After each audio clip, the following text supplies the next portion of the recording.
Hey everyone, this is Joseph with Hush Holsters, and in this video we're going to show you how to assemble and adjust your drop leg. Okay, so let's take a look at the different parts of the drop leg. You've got the leg paddle, you've got the drop leg main body, you've got the articulating hinge and belt clip, and then you've got your spacer. So the first thing we're going to do is insert the paddle into the bottom of the main body.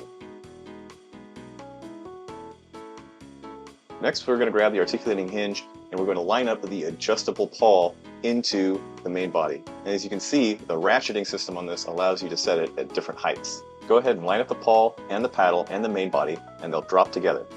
Slightly pull up on the pawl to engage it into the main body. Once everything is in place, put the spacer over the whole assembly. Next, take your Hush holster with the mounting fork already installed and insert it into the guiding channel into the main body and push it down until it clicks into place. That's all there is to assemble and install your Hush holster onto the drop leg. Now to remove your Hush holster, grab the two prongs on the end of the fork and pull them outward and push up to release the fork from the drop leg main body. Once it's free, you can pull your Hush holster out of the drop leg. Next, let's take a look at how to use the belt clip attachment.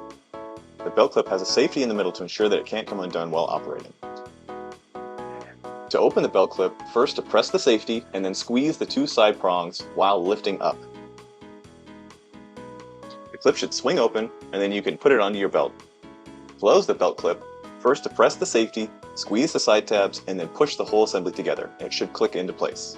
This belt clip fits belts up to 2 inches in width. And that's it for assembling your drop leg and attaching the belt clip to your belt.